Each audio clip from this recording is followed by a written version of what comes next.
강남 아파트의 차가운 밤.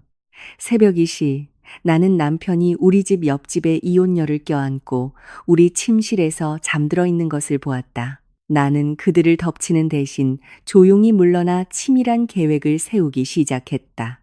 3일 후 그들이 내 집에서 파티를 벌이고 있을 때 나는 더 이상 그의 소유가 아닌 집의 등기 권리증이라는 치명적인 선물을 들고 돌아왔다. 불을 켜는 순간 나는 그의 얼굴에 퇴거 통지서를 던지며 말했다. 이야기가 시작되기 전에 이 이야기를 보고 계신 친구분들이 어느 지역에서 오셨는지 댓글로 남겨주세요. 이 채널이 더욱 발전하고 더 흥미로운 이야기를 전해드릴 수 있도록 좋아요와 구독 잊지 마세요. 내 현대 아반떼의 대시보드 위 디지털 시계는 새벽 2시 15분을 가리키고 있었다. 오후부터 내린 이슬비는 젖은 아스팔트에 한적해지기 시작한 서울의 가로등 불빛을 반사했다. 몸이 부서질 것 같았다. 올해 회계감사 시즌은 정말 지옥 같았다. 대형 회계법인의 시니어 회계사로서 요즘 몇 달은 최악이었다. 눈은 따끔거리고 머리는 안에서 누가 망치질이라도 하는 듯 옥신거렸다. 보통 이렇게 늦게 귀가할 때는 남편 민준에게 연락을 하곤 했다. 하지만 오늘은 마지막 고객 미팅 때 휴대폰 배터리가 완전히 나가버렸다. 솔직히 충전기를 찾기에도 너무 피곤했다.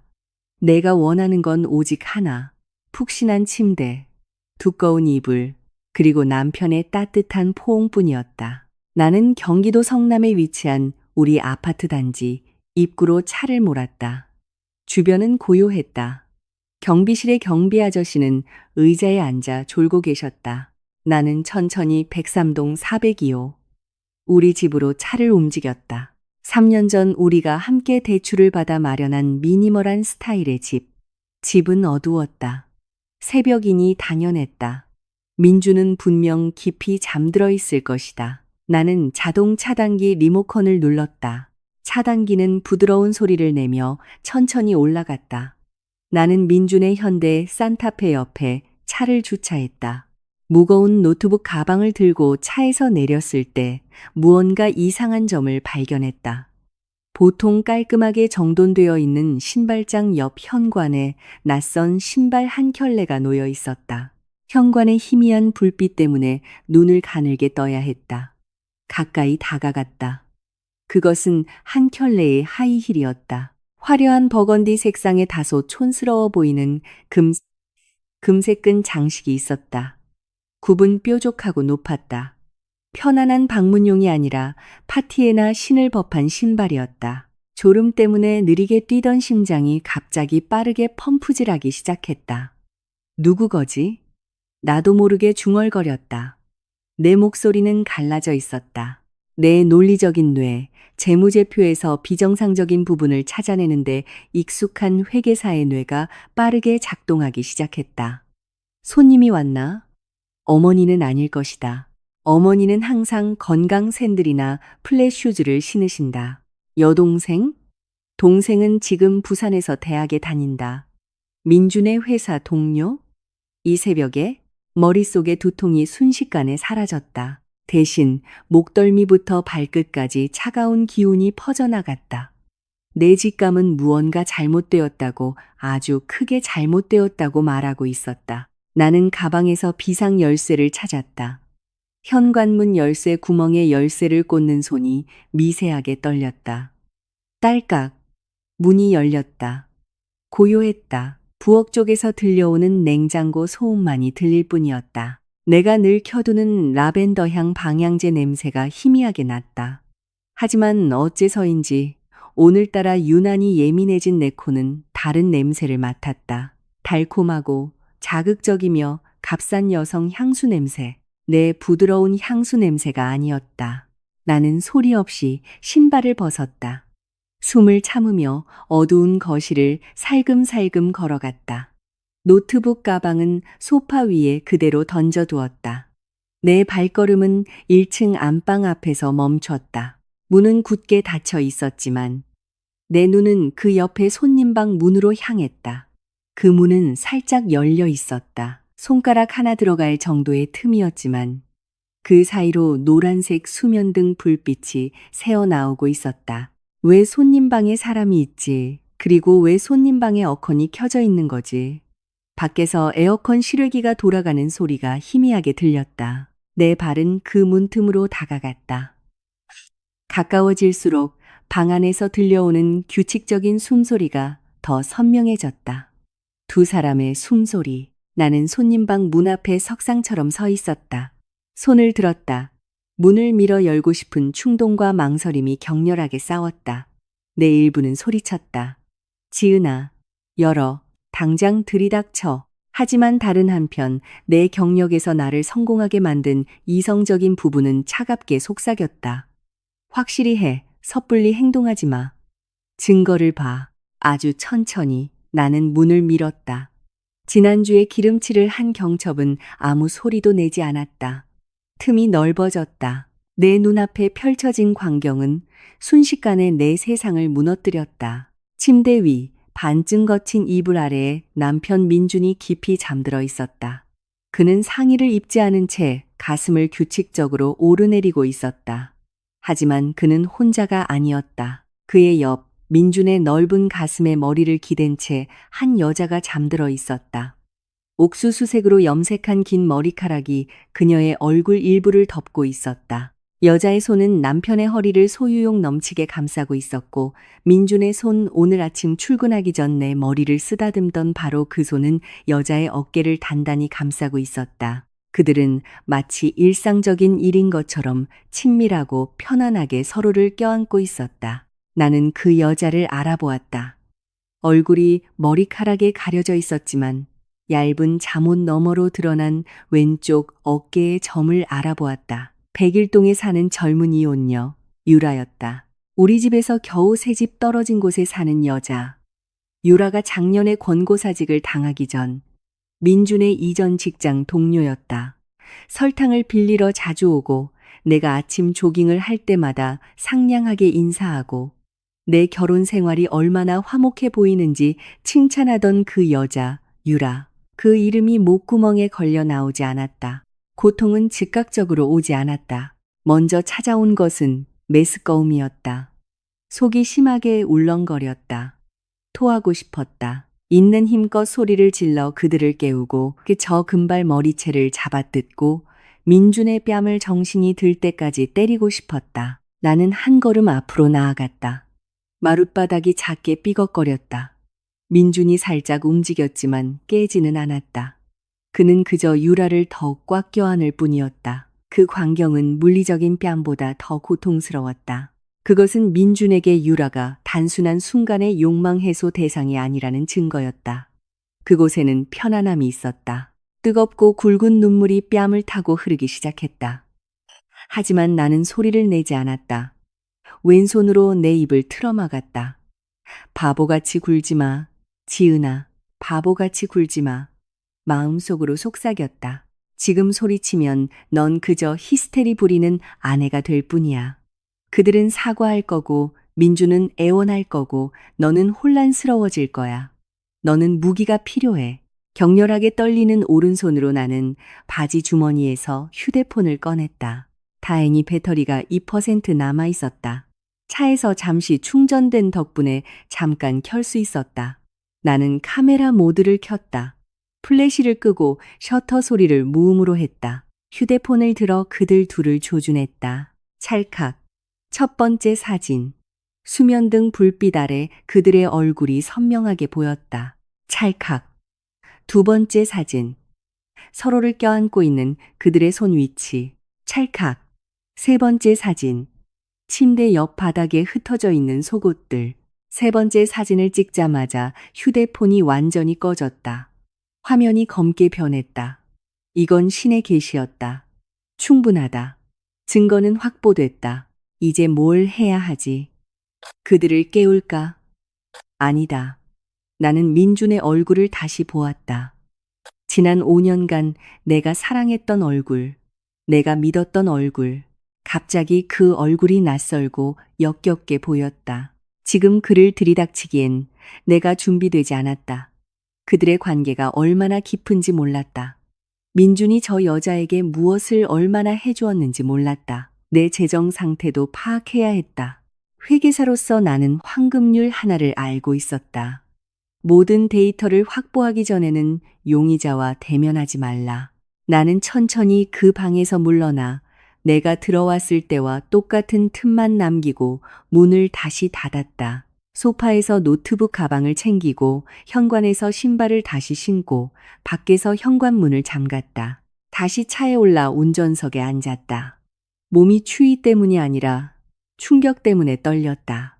어두운 차 안에서 10분 동안 소리 없이 울며 손이 아플 때까지 핸들을 내리쳤다. 울음이 잦아들자 나는 눈물을 닦았다. 백미러를 보았다. 눈은 빨갛지만 시선은 차갑게 굳어지고 있었다. 나는 차 시동을 걸고 내 집 마당에서 차를 후진시켰다. 단지를 빠져나와 주차장이 넓은 가까운 24시 편의점을 찾았다. 새벽 5시까지 차에서 잘 것이다. 내일 아침 나는 다시 집으로 돌아갈 것이고 이 연극은 시작될 것이다. 그들의 연극이 아니라 나의 연극이. 아침 6시 하늘은 이미 밝아 있었다. 나는 다시 주차장에 차를 댔다. 이번에는 일부러 차단기를 열면서 경적을 한 번 울렸다. 나 왔어라는 신호를 보내는 것이다. 현관 옆에는 그 버건디색 하이힐이 없었다. 잘 됐네. 유라는 분명 뒷문으로 도망쳤거나 새벽녘의 옆담을 넘었을 것이다. 그녀는 아침에 일어났을 때 내 차가 없는 것을 보고 반쯤 죽을 만큼 겁을 먹었을 것이다. 어쩌면 내가 아직 돌아오지 않았다고 생각했을지도 모른다. 나는 일부러 지친 표정을 지으며 집으로 들어갔다. 사실 그 피로는 진짜이긴 했다. 자기야, 나왔어. 내가 불렀다. 민준이 부엌 쪽에서 나타났다. 그는 흰색 반팔 티셔츠에 반바지를 입고 있었다. 머리는 젖어 있었고 막 샤워를 마친 듯 했다. 그의 얼굴은 상쾌했다. 예전에는 내 마음을 녹이던 환한 미소가 장식되어 있었다. 지금 그 미소는 내게 공포스러운 광대의 가면처럼 보였다. 왔어, 자기. 민준이 나에게 다가와 팔을 벌려 안으려 했다. 나는 숨을 참았다. 그가 나를 안게 내버려 두었다. 그의 바디워시 향은 강했지만 그의 피부에 희미하게 남아있는 유라의 값싼 향수 냄새를 완전히 덮지는 못했다. 어쩌면 그건 내 환각일까? 아니다. 배신당한 여자의 후각은 절대 틀리지 않는다. 미안, 여보. 어젯밤에 너무 졸려서 휴게소 차 안에서 잠들었어. 운전할 힘이 없더라.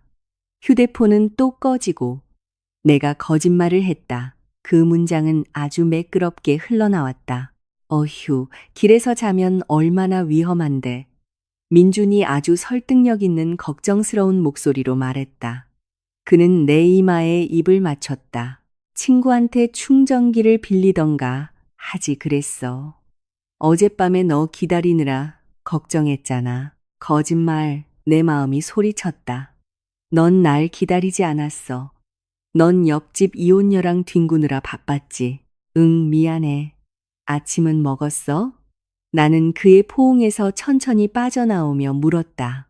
가방에서 노트북을 꺼내는 척하며 바쁘게 움직였다. 아니, 이제 커피 타려고 김치볶음밥 해줄까? 내가 해줄게. 엄청 피곤하겠다. 민준이 제안했다. 그는 부엌으로 돌아섰다. 그가 등을 돌렸을 때 내 눈은 그의 목덜미를 훑었다. 티셔츠가 약간 내려가 있었다. 거기 목 왼쪽 아래에 희미한 붉은 자국이 있었다. 비누로 세게 문지른 것 같았지만 흔적은 여전히 남아 있었다. 키스마크. 피가 끓어올랐다. 양손이 주먹을 쥐었다. 식탁 위에 꽃병을 집어 저 머리를 내리치고 싶은 충동을 느꼈다. 하지만 나는 참았다. 나는 회계사다. 나는 침착해야 한다. 응, 좋아. 스페셜로 부탁해. 내 목소리는 평소와 같았다. 나 자신이 놀라웠다. 나는 식탁에 앉아 민준이 분주하게 팔을 써는 모습을 지켜보았다. 오빠, 어젯밤에 몇 시에 잤어? 내가 떠보았다. 민준의 등이 1초도 안 되게 잠시 굳었다가 다시 이완되었다. 일찍. 10시쯤에 바로 잤어. 너 없으니까 심심하더라. 그래. 손님이나 뭐 그런 거 없었고 민준이 주걱을 들고 돌아섰다. 그의 얼굴은 죄책감 하나 없이 평온했다. 없었어. 누가 밤늦게 찾아오겠어. 왜 그래? 아니, 아까 경비실 앞에서 못 보던 차가 주차돼 있길래. 우리 집 온 줄 알았지. 나는 즉흥적으로 지어냈다. 잘못 봤겠지. 너무 졸려서. 민준이 작게 웃고는 다시 가스레인지 쪽으로 돌아섰다. 나는 그 등을 차가운 시선으로 바라보았다. 넌 지금 불장난을 하고 있어, 민준. 그리고 내가 휘발유를 들고 있다는 걸 모르고 있지. 그날 아침 식사는 내 인생에서 가장 힘든 식사였다. 나는 방금 우리 집에서 바람을 피운 남편이 만들어준 김치 볶음밥을 삼켜야 했다. 한 숟갈 한 숟갈이 모래를 삼키는 것 같았다. 민주는 회사 프로젝트가 순조롭다는 이야기, 차 휠을 바꾸고 싶다는 계획에 대해 계속 떠들었다. 나는 고개를 끄덕이며 머릿속으로 계획을 세웠다. 증거 확보, 재정 확인. 임신은 절대 안 돼. 다행히 우리는 아이를 미루고 있었다. 그들을 뿌리째 뽑아버릴 것이다. 오늘 밤엔 야근하네. 나는 간신히 볶음밥을 다 먹고 말했다. 집에서 영화나 보자. 좋아. 민준이 재빨리 대답했다. 내가 치킨이랑 맥주 사올게. 그는 안심한 듯 보였다. 그는 자신이 안전하다고 생각했다. 그의 범죄가 완벽하게 은폐되었다고 생각했다. 그는 자기 회사 최고의 회계사가 자신의 인생을 감사하고 있다는 사실을 꿈에도 몰랐다. 그날 오후 4시 30분경 나는 앞 베란다에서 화초에 물을 주고 있었다. 야근이 없다면 주말의 내 일과였다. 민주는 샤워 중이었다. 갑자기 아파트 현관문이 살짝 열렸다. 안녕하세요, 지은 씨. 명랑한 목소리가 들렸다. 나는 고개를 돌렸다. 유라였다. 그녀는 몸매가 드러나는 다소 타이트한 홈웨어를 입고 있었다. 얼굴에는 옅은 화장과 핑크색 립스틱을 발랐고 금발머리는 포니테일로 묶었다. 그녀는 랩으로 싼 접시를 들고 있었다. 유라 씨. 안녕하세요. 나는 미소를 지어 보였다. 이웃 간의 예의 바른 미소. 심장은 격렬하게 요동쳤지만 나는 두 다리가 굳건히 서 있도록 억지로 힘을 주었다. 이거요, 언니. 아까 김치전을 부쳤는데 너무 많이 해서요. 지은 씨랑 민준 오빠 간식으로 드시라고요. 그녀가 접시를 내밀며 말했다. 나는 수도꼭지를 잠그고 다가가 그 여자의 눈을 쳐다보았다. 그녀의 눈은 반짝이고 상냥하고 순수했다. 정말 대단한 연기자였다. 15시간도 채 지나지 않아 내 손님 방에서 내 남편을 껴안고 잤던 여자인데도 그 눈에는 죄책감 한 점 없었다. 어머, 신경 쓰지 않아도 되는데. 고마워요. 나는 접시를 받았다. 웬일로 전을 부쳤어요? 아, 그냥 심심해서요. 할 일도 없고요. 그녀가 작게 웃으며 대답했다. 그녀의 눈은 열린 집 안쪽을 슬쩍 엿보았다. 마치 민준의 모습을 찾는 것처럼. 민준 오빠 있어요, 언니? 네, 안에 있어요. 샤워 중. 나는 아무렇지 않게 대답했다. 왜요? 불러줄까요? 아니요. 괜찮아요. 그녀가 재빨리 말을 막았다. 아마 내 앞에서 너무 적극적으로 보이는 게 두려웠을 것이다. 안부만 전해주세요. 맞다. 지은 씨 어제 야근했죠? 어젯밤에 차가 없는 것 같던데? 함정 질문이었다. 그녀는 내가 정말로 어젯밤에 집에 오지 않았는지 확인하고 있었다. 나는 비스듬히 미소 지었다. 네, 유라 씨. 야근이 심해서요. 회사 근처 호텔에서 잤어요. 운전하고 올 힘도 없더라고요. 유라의 어깨가 살짝 내려갔다. 그녀는 안심했다. 내 미끼를 문 것이다. 지은 씨 정말 힘들게 일하시네요. 그녀가 가식적인 동정의 목소리로 말했다. 너무 무리하지 마세요, 언니. 그러다 남편분 외로워해요. 남자들은 외면당하면 밖에서 관심 찾으려고 하잖아요. 피가 머리 꼭대기까지 끌어올랐다. 감히 나에게 결혼 생활에 대한 조언을 하다니. 상간녀가 내게 남편이 바람 피우지 않게 하라고 조언하다니. 이건 정말 상상 초월의 뻔뻔함이었다. 걱정 마요, 유라 씨. 나는 그녀의 눈동자를 똑바로 쳐다보며 대답했다. 민준 씨는 한결같은 사람이에요. 뒤에서 딴짓할 사람 아니에요. 만약 그런 짓을 하더라도 전 분명히 알 거예요. 아내의 직감은 아주 날카롭거든요. 시체 썩는 냄새는 아무리 잘 덮어도 다 맡을 수 있다고요. 유라의 미소가 살짝 흔들렸다. 그녀의 눈에 순간적인 공포가 스쳤지만 그녀는 재빨리 어색한 웃음으로 그것을 감쌌다. 하하, 그렇긴 하죠, 언니. 그럼 저 먼저 가볼게요. 요리하던 거 탈까봐. 그녀는 몸을 돌려 자기 집으로 빠르게 걸어갔다. 나는 그녀의 등을 살기 어린 시선으로 바라보았다. 그 김치전이나 많이 먹어라. 나는 속으로 중얼거렸다. 나는 김치전을 들고 집으로 들어왔다. 부엌의 음식물 쓰레기통을 지나치면서 나는 망설임 없이 접시의 내용물을 모두 버렸다. 접시는 마치 치명적인 바이러스에 오염된 것처럼 뜨거운 물과 세제를 듬뿍 풀어 담가두었다. 나는 더 많은 증거가 필요했다. CCTV. 우리 아파트 단지는 길목마다 CCTV가 있지만 접근 권한은 경비실에 있었다. 명확한 이유 없이 녹화 영상을 요청할 수는 없었다. 하지만 잠시만, 우리 앞동에 사시는 김 선생님. 지난달에 차 사이드 미러를 도둑 맞은 후로 길 쪽을 비추는 개인 CCTV를 설치하셨다. 김 선생님의 CCTV는 분명 우리 집 현관을 비출 것이다. 나는 즉시 김 선생님께 카카오톡 메시지를 보냈다. 안녕하세요, 김 선생님. 저녁 시간에 죄송합니다. 부탁 하나만 드려도 될까요? 어젯밤 10시부터 새벽 3시 사이에 CCTV 녹화 영상 좀 볼 수 있을까요? 어젯밤에 도착했어야 할 택배가 없어져서요.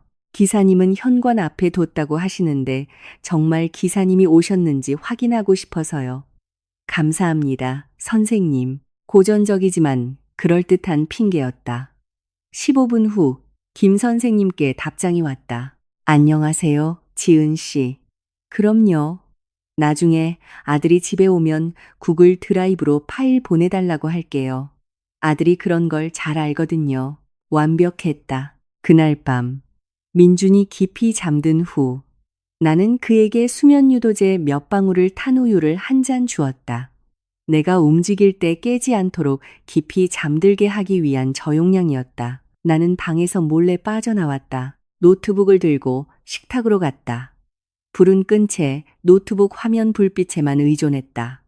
감사 시간이다. 회계사이기도 한 아내로서 나는 우리 집 재정의 대부분을 관리했다. 하지만 우리는 미래를 위한 공동 계좌가 하나 있었고, 민주는 자신의 운영비를 위해 자신의 급여 계좌를 따로 가지고 있었다. 지금까지 나의 실수는 너무 믿었다는 것이었다. 나는 그의 사생활을 존중한다는 이유로 그의 급여 계좌, 거래 내역을 거의 확인하지 않았다. 치명적인 실수였다. 나는 민준의 인터넷 뱅킹 비밀번호를 알고 있었다. 우리 둘의 생일 조합, 고전적이고 어리석었다. 나는 로그인했다. 거래 내역 페이지가 로딩되는 동안 심장이 세차게 뛰었다. 페이지가 열리자마자 나는 지난 6개월간의 거래 내역을 다운로드했다. 분석하기 쉽도록 엑셀로 옮겼다. 내 회계사의 눈은 즉시 이상한 패턴들을 스캔했다. 그리고 예상대로 패턴은 매우 명확하고 깔끔했다. 첫째, 매월 25일, 월급 날마다 250만 원의 현금 인출이 규칙적으로 있었다. 설명은 항상 현금이었다. 민주는 매달 250만 원의 현금이 왜 필요했을까? 주유비와 점심값은 이미 따로 예산이 있었다. 둘째, 김유진이라는 이름의 계좌로 정기적인 이체가 있었다. 처음에는 회사 동료인가 생각했지만 금액이 이상했다. 지난달에 150만 원, 2달 전에도 150만 원, 3개월 전에는 500만 원이라는 큰 금액이었다. 구글에서 김유진이라는 이름을 검색해봤다. 너무 흔한 이름이라 소용없었다. 내 모바일 뱅킹 앱으로 그 계좌 번호를 조회해봤다. 이체하는 척, 김유진이라는 전체 이름이 나타났다. 문득 떠오르는 것이 있었다. 유라가 예전에 부녀회 모임에서 스치듯 말한 적이 있었다. 자기 남동생 이름이 유진이고 지금 서울에서 대학을 다니고 있다고. 빙고. 민주는 유라의 남동생 학비를 대주고 있거나 유라에게 바로 추적되지 않도록 동생 계좌를 통해 돈을 보내고 있었다. 하지만 나를 가장 숨막히게 한 것은 3개월 전의 거래였다. 그린 에스테이트라는 부동산 회사로 500만 원이 이체된 내역. 그 회사 이름을 검색했다. 그곳은 강남의 그린뷰 오피스텔 관리 업체였다. 500만 원. 1년치 오피스텔 월세 보증금이나 월세로 딱 맞는 금액이었다. 그래서 그들은 아지트가 있었던 것이다. 이 집으로는 부족했던 것이다. 내가 해외 출장을 가지 않을 때 그들은 안전하게 사랑을 나눌 장소가 필요했던 것이다. 키보드 위에 내 손이 주먹을 쥐었다. 화면 속 숫자들은 단순한 통계가 아니었다. 이것은 측정 가능한 배신의 증거였다. 우리가 주택담보대출을 더 빨리 갚거나 노후 자금으로 쓸 수 있었던 돈. 그 돈을 민주는 옆집 이혼녀의 생활비를 대주고 불륜 장소를 빌리는 데 썼다. 눈물은 더 이상 나오지 않았다. 남은 것은 뼛속까지 파고드는 차가운 감정뿐이었다. 민준에 대한 존경심은 0이 되었다. 사랑은 제로 변했다. 나는 모든 증거를 저장했다. 스크린샷, 엑셀 파일. 모든 것을 암호가 여러 겹 걸린 내 개인 클라우드 드라이브에 숨겨진 폴더에 넣었다. 그때 김 선생님 아들에게서 이메일 알림이 왔다. CCTV 녹화, 영상 구글 드라이브 링크. 나는 차가운 손으로 그것을 열었다. 4시간 분량의 영상. 나는 새벽 2시 30분으로 빨리 감기를 했. 흑백 화면에 우리 집 현관이 보였다. 새벽 5시 5분. 옆에 작은 문이 열렸다. 한 여자의 형체가 몰래 집에서 나왔다. 유라였다. 그녀는 바로 집으로 가지 않았다. 현관 앞에서 잠시 서 있었다. 그러자 민준, 내 남편이 나타났다. 그들은 현관에서 포옹했다. 탁 트인 공간에서.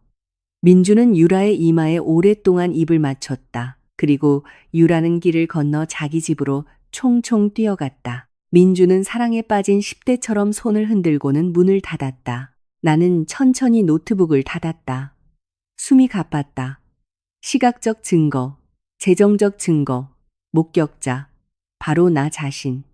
이제 나는 필요한 모든 탄약을 갖췄다. 하지만 지금 터뜨리지는 않을 것이다.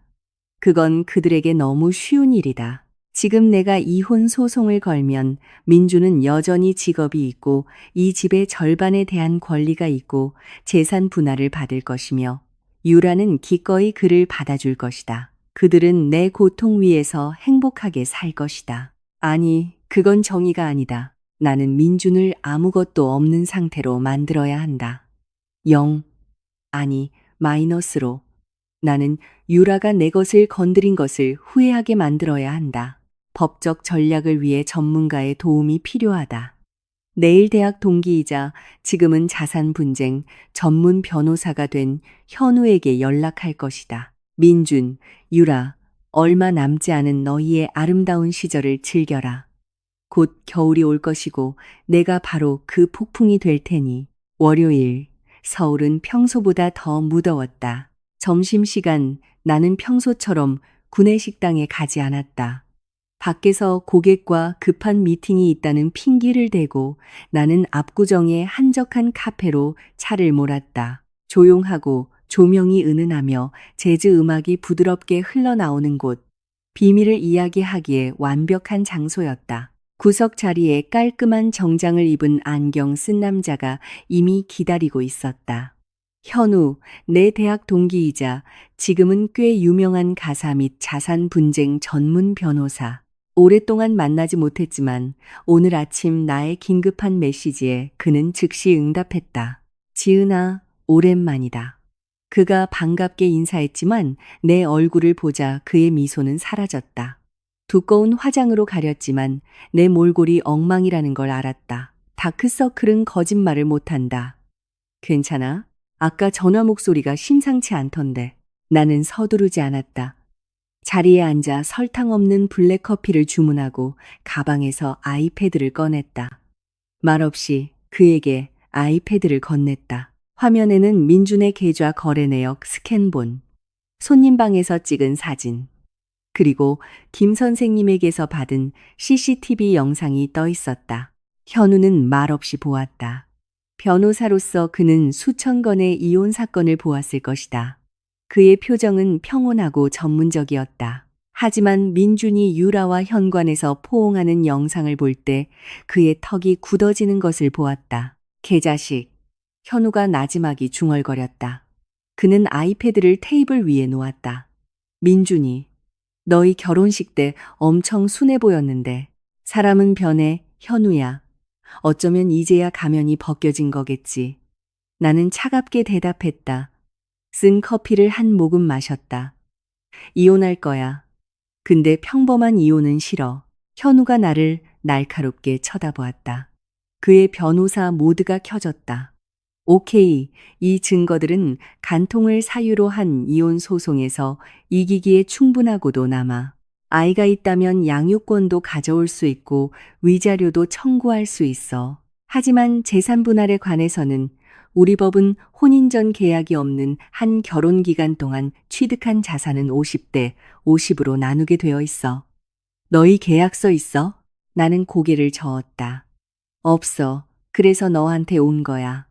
집, 차, 예금 전부 민준이나 공동 명의로 되어 있어. 하지만 대부분 내 월급으로 충당한 거야. 내 월급이 훨씬 많거든. 만약 50대 50으로 나누면 그는 그 여자랑 희희낙낙할 자금을 얻게 되는 거야. 난 싫어. 현우야. 단 1원도 주기 싫어. 현우가 의자에 등을 기댄 채 손가락으로 테이블을 두드렸다. 지금 소송을 걸면 자산은 동결되고 반으로 나뉜 거야. 그게 표준 시나리오야. 난 표준 시나리오를 원하지 않아. 나는 그가 저 집에서 입고 있는 옷만 가지고 나가길 원해. 나는 말을 잘랐다. 내 눈은 현우를 똑바로 향했다. 법적인 허점이 있어? 현우는 오랫동안 침묵했다. 그는 나를 쳐다보았다. 마치 내가 얼마나 멀리 갈 용기가 있는지 재는 것처럼. 그러다 그의 입가에 옅은 미소가 떠올랐다. 전쟁에서 이기는 법을 아는 교활한 변호사의 미소. 있어. 그가 나지막이 말했다. 헌법재판소 판례에 따라 혼인 중에도 부부 재산 약정을 할 수 있어. 혼인 중 재산 분할 계약이지. 지금 재산 분할 약정을 할 수 있어. 이혼하려는 목적을 알면 민준이 서명하지 않을 거야. 내가 반박했다. 이혼 때문이라고 말하지 마. 현우가 재빨리 말을 끊었다. 이걸 자산 보호 수단으로 만들어. 민준이나 너의 위치가 파산하거나 국가에 압류될 위기에 처한 시나리오를 만드는 거야. 너희 재산을 지킬 유일한 방법은 모든 것을 한 사람, 즉 내 이름으로 이전하고 채권자나 법이 그 자산을 건드릴 수 없도록 재산 분할 약정을 하는 것이라고 그를 설득해. 내 머리는 이 전략을 소화하며 빠르게 회전했다. 기발한 아이디어였다. 나는 머릿속에서 퍼즐을 맞추기 시작했다. 만약 그가 재산 분할과 모든 자산을 내 이름으로 바꾸는데 동의하면 법적으로 그 자산은 내 개인 재산이 되는 거야. 더 이상 분할 대상 재산이 아니지. 현우가 말을 이었다. 그리고 네가 일주일이나 한 달 뒤에 이혼 소송을 제기하면 그는 그 자산에 대해 아무런 권리도 없어. 그가 스스로 자발적으로 법적으로 포기한 거니까. 나는 미소 지었다. 지난 24시간 동안의 첫 미소였다. 초안 만들어줘, 현우야. 그가 나중에 반박할 여지가 전혀 없는 가장 구속력 있는 걸로. 알았어. 하지만 지은아, 현우가 나를 진지하게 쳐다보았다. 이건 아카데미 상급 연기가 필요해. 넌 그를 반쯤 죽을 만큼 겁먹게 만들어야 해. 패닉에 빠진 사람은 작은 조항들을 읽지 않아. 패닉에 빠진 사람은 그저 살고 싶을 뿐이야. 걱정 마. 나는 물건들을 챙기며 대답했다. 어제 아침부터 연기 연습은 계속하고 있었으니까. 그날 밤 나는 첫 번째 심리 공격을 개시했다. 나는 일부러 창백한 얼굴로 밤늦게 집에 돌아왔다. 머리는 약간 헝클어져 있었다. 집에 들어서자마자 TV를 보고 있는 민준에게 인사도 하지 않고 나는 소파에 가방을 던지고 앉아 관자놀이를 길고 무겁게 마사지했다. 뭔가 잘못됐다고 느낀 민준이 TV를 껐다. 왜 그래 자기? 아파. 나는 눈물이 그렁그렁한 눈으로 그를 쳐다보았다. 연기가 시작되었다. 오빠, 나 무서워. 민준이 내 옆으로 옮겨 앉아 내 어깨를 감쌌다. 그의 손길이 역겨웠지만 나는 참았다. 무섭다니. 왜? 회사에. 큰일이 났어. 정말 심각해, 오빠. 작년에 내가 감사했던 대형 고객사가 자금 세탁이랑 정부 지원금 횡령 사건에 연루됐대. 오늘 검찰에서 사무실로 들이닥쳤어. 그 프로젝트를 맡았던 감사팀 전원이 조사를 받았어. 내 목소리가 떨렸다. 우리 회사 파트너 변호사가 그러는데 감사인도 과실 책임으로 걸릴 가능성이 있대. 만약 그렇게 되면 수십억 원의 손해배상 소송을 당할 수도 있어. 민준의 눈이 커졌다. 수십억이라는 단어는 효과적인 기폭제였다. 민준은 돈을 사랑하고 가난을 두려워했다. 그래서 우리랑 무슨 상관인데? 그가 당황하며 물었다. 만약 내가 피고로 지정되면 법원에서 내 모든 자산을 압류할 수 있어, 오빠. 그리고 우린 재산 분할 약정이 없으니까 당신 재산도 공동 재산으로 간주돼. 당신 재산도 손해배상금을 내기 위해 압류될 수 있다는 거야. 내가 설명했다.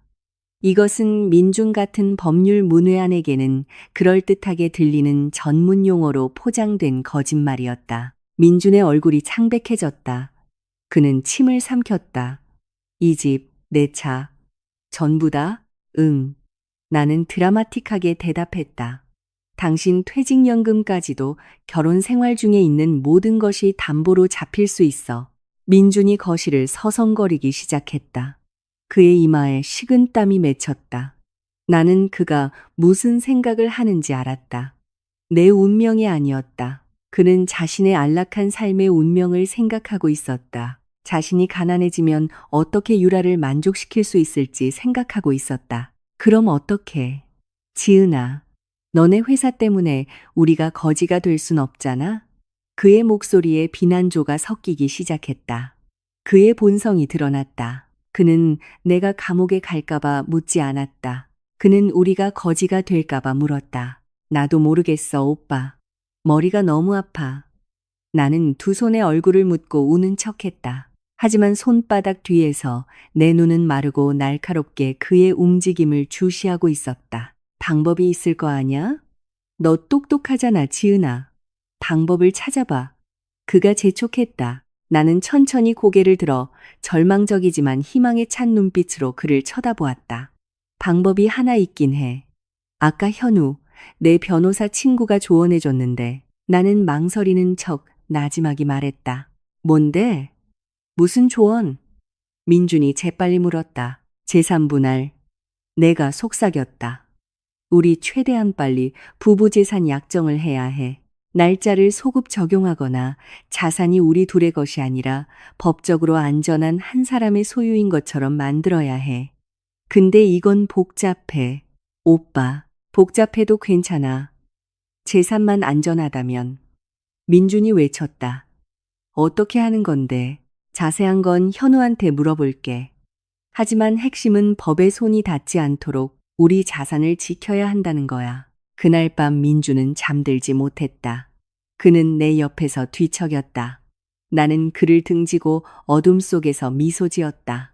두려움은 사랑보다 훨씬 강력한 동기부여 요인이다. 그리고 민주는 지금 반쯤 죽을 만큼 두려워하고 있었다. 다음 날, 나는 그 두려움이 민준의 머릿속에서 하루 종일 증폭되도록 내버려 두었다. 나는 오후까지 그에게 연락하지 않았다. 그가 집이 압류되고 허름한 월세방에서 사는 상상을 하게 내버려 두었다. 저녁 식탁에서 나는 갈색 서류 봉투를 꺼냈다. 현우와 함께 준비한 가짜 서류 봉투. 안에는 계약서 초안이 들어있었다. 오빠, 현우랑 얘기했어. 내가 입을 열었다. 순식간에 정적이 흘렀다. 민준이 숟가락을 내려놓았다. 어떻게 됐어? 그러니까 가장 큰 위험은 나한테 있어. 내가 감사보고서에 서명했으니까. 사건 서류에 내 이름이 올라가 있단 말이야. 나는 진지한 어조로 설명했다. 현우의 조언은 내가 소송을 당했을 때 우리 자산을 건드릴 수 없게 하려면 모든 자산의 소유권을 이전해야 한다는 거야. 누구한테 이전하는데? 부모님한테. 민준이 물었다. 안 돼. 부모님한테 하면 증여세가 많이 나오고 절차도 오래 걸려. 배우자한테 해야 해. 내가 말했다. 여기가 핵심이었다. 나는 논리를 뒤집어야 했다. 근데 배우자한테 해도 공동 재산이잖아. 민준이 혼란스러워하며 물었다. 그렇지. 그래서 재산 분할 약정을 병행해야 하는 거야. 나는 서류 봉투에서 초안을 꺼냈다.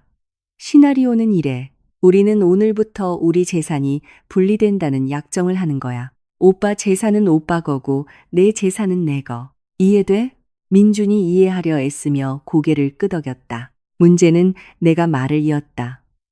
자산이 계속 오빠 이름으로 되어 있으면 오빠 위치도 안전하지 않다는 거야. 우리가 부부 사이기 때문에 채권자들이 여전히 추적할 수 있어. 나는 길게 숨을 들이쉬고 성스러운 희생의 표정을 지었다. 현우 말로는 가장 안전한 유일한 방법은 모든 자산을 일단 내 이름으로 돌리는 거야. 그리고 재산 분할 약정서에 그 자산이 증여 같은 것이라서 압류 대상에서 제외된다고 명시하는 거지. 법률 용어가 좀 복잡한데 요점은 집이랑 차명의를 내 이름으로 바꾸고 오빠가 나한테 빚이 있는 것처럼 공증을 받는 거야. 그러면 자산이 우리 내부의 채무 분쟁 상태에 있는 것처럼 보여서 외부에서 압류할 수 없게 돼. 이것은 법률 전문가에게는 말이 안 되는 매우 복잡한 법적 허튼 소리였지만 일반인에게는 매우 정교하게 들렸다. 요점은 그가 명의 이전에 동의하게 만드는 것뿐이었다. 그러니까 이 집이 내 명의가 된다는 거야? 민준이 망설이며 물었다. 서류상으로만. 오빠, 외부 감사인이랑 법원을 속이기 위한 거야.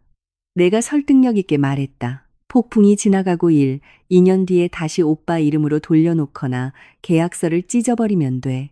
나는 민준의 차가운 손을 잡았다. 나는 우리 미래를 지키기 위해 이러는 거야, 오빠. 우리가 힘들게 일군 것들이 국가에 그냥 뺏기는 걸 원하지 않아. 하지만 오빠가 날 못 믿겠다면 그냥 포기하고 압류 통지서가 오길 기다리는 수밖에. 나는 그의 손을 놓고 서류를 정리하는 척했다. 어쩌면 처음부터 다시 시작하는 게 우리 운명인가 보지. 나의 후퇴 전략에 민주는 당황했다. 아, 아니, 그러지 마. 지은아, 나 너 믿어. 당연히 믿지. 넌 내 아내잖아. 그 말이 아이러니하게 들렸다. 내가 그를 속이고 있을 때 그는 나를 믿었지만 내가 진심으로 그를 사랑했을 때 그는 나를 배신했다. 확실해. 오빠? 확실해. 재산만 안전하다면. 그가 단호하게 대답했다. 좋아. 그럼 내일 반찬에 현우가 소개해준 법무사 사무소에 가자. 집 등기 이전이랑 자동차 등록증 명의 변경 처리하자. 비용은 내 통장에서 낼게. 미끼는 물렸고 낚싯바늘은 걸렸다. 다음 날 아침 나는 일부러 더 일찍 출근했다. 하지만 나는 그 갈색 서류 봉투를 식탁 위에 남겨두었다. 민준이 그것을 다시 읽어보거나 더 심하면 그의 새로운 정신적 지주인 유라와 상의할 것을 알고 있었다. 그리고 내 예상은 맞았다. 민준의 가방에 몰래 넣어둔 USB 모양의 작은 도청기에서 나는 그들의 점심시간 대화를 들었다. 민준은 유라를 만난 모양이었다. 배경 소리는 차 안 같았다. 엔진이 켜져 있고 에어컨 소리가 났다. 진짜 내 와이프가 거짓말하는 거 아니라고 확신해? 유라의 앙칼진 목소리가 들렸다. 확신해, 유라야. 어젯밤에 엉엉 울면서 무서워했어. 얼굴도 새하얗고. 그리고 뉴스에서도 그 지원금 횡령 사건이 시끄럽잖아. 말이 돼. 민준이 대답했다. 멍청이. 그는 스스로 뉴스와 상황을 꿰맞추고 있었다. 그래서 집을 걔 명의로 돌려준다고. 응. 압류 안 당하려고. 나중에 안전해지면 다시 돌려받을 거야. 잠시 침묵이 흘렀다. 나는 유라의 교활한 머리가 돌아가는 것을 상상할 수 있었다. 오빠. 유라의 목소리가 부드러워졌다. 이거 우리한테는 오히려 좋은 기회야. 무슨 뜻이야? 자산이 걔 이름으로 안전하게 옮겨졌다는 건 압류로부터 안전하다는 뜻이잖아. 그럼 나중에 너희가 이혼해도 오빠는 재산 분할을 요구할 수 있잖아. 내 말은 그 집은 결혼하고 산 거니까 누구 명의로 되어 있든 법적으로는 반반 나눠야 하는 거잖아. 유라는 아는 척했다. 그녀는 민준이 서명할 재산 분할 약정의 개념을 이해하지 못했다. 그녀는 그것이 단순한 명예 변경이라고 생각했다. 그렇긴 하네. 민준이 망설이며 대답했다. 오히려 잘 됐지, 오빠. 법적 리스크는 지은이가 다 감당하게 해. 무슨 일 생기면 걔 이름이 더러워지게 하고 오빠는 깨끗하게 남아. 나중에 걔 회사 일이 다 해결되거나 우리가 준비되면 오빠가 걔랑 이혼하고 재산 분할로 집값 절반을 요구하는 거야. 그걸로 우리 더 좋은 동네에 새 집 살 수 있잖아. 그 녹음을 들으며 피가 끓었다. 이 여자는 얼마나 사악한가. 그녀는 내 남편뿐만 아니라 나를 강탈하고 싶어 했다. 내 말이 맞네. 유라야. 민준이 동의했다. 너 정말 똑똑하다. 알았어. 그냥 서명해야겠다. 의심하는 것처럼 보이지 않게 걔가 이겼다고 생각하게 놔둬야지. 사실은 우리가 에이스 카드를 쥐고 있는데 걔는 서류 처리하고 법무사 비용 내느라 바쁘게 놔두자고.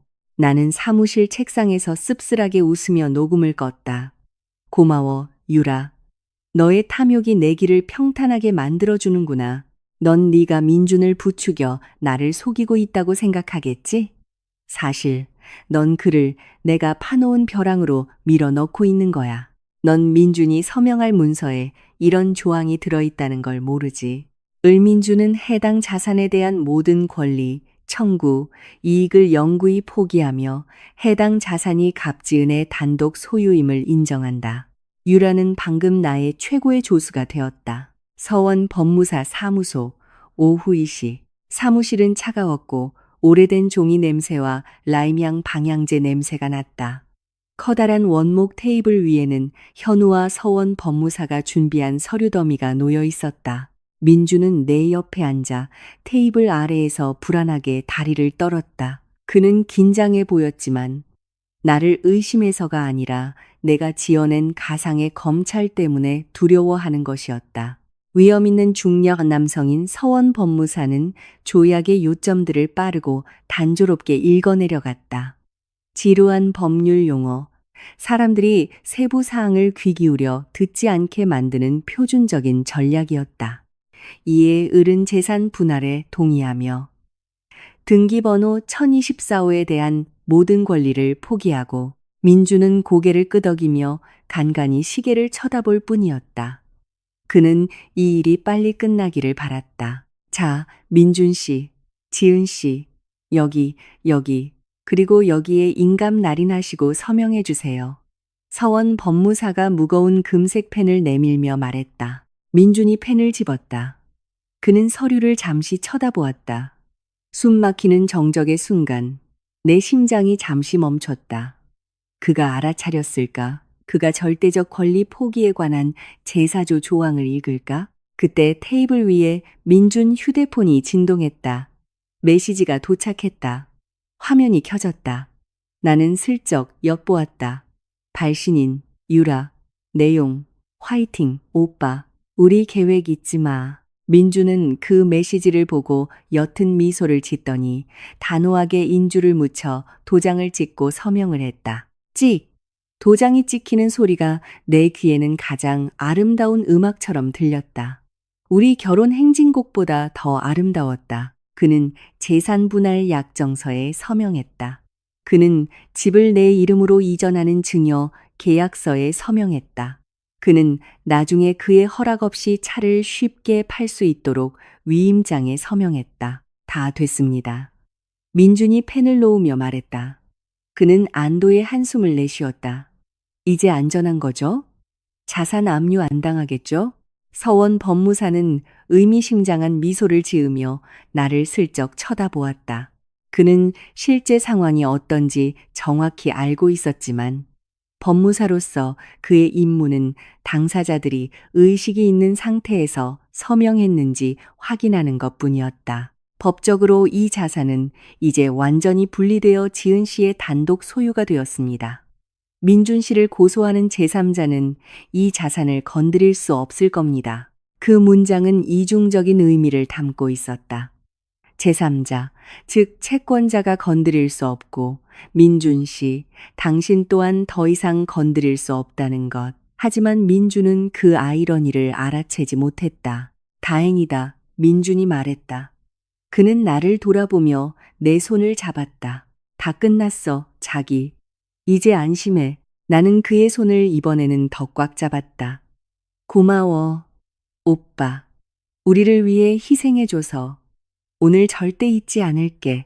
나는 정말 오늘을 잊지 않을 것이다. 민준, 내가 법적으로 노숙자가 된 날, 그리고 심지어 그 사실에 감사 기도를 올린 날, 우리는 법무사 사무소를 나왔다. 서울의 햇살은 뜨거웠지만 내 마음은 시원했다. 큰 단계 하나가 끝났다. 자산은 내 손에 안전하게 들어왔다. 법적으로 민주는 이제 내 집에 새들어 사는 것과 같다. 그가 운전하는 차는 내 차다. 이제 다음 단계로 넘어갈 시간이다. 그들의 정신을 파괴하는 것. 나는 진짜 폭탄을 터뜨리기 전에 그들에게 승리의 환상을 줄 것이다. 나는 그들이 우쭐해지도록 내버려 둘 것이다. 나는 휴대폰을 꺼내 현우에게 메시지를 보냈다. 완료. 서명. 날인 끝. 그리고 나는 휘파람을 불며 차로 걸어가는 민준을 쳐다보았다. 그는 행복해 보였다. 즐겨, 자기. 너의 행복한 날들의 남은 시간을 즐겨. 내일부터 내가 우리의 마지막 공연을 위한 무대를 준비할 테니. 그리고 그 무대에서 너는 더 이상 주연이 아니야. 넌 그냥 소품일 뿐이야. 수요일.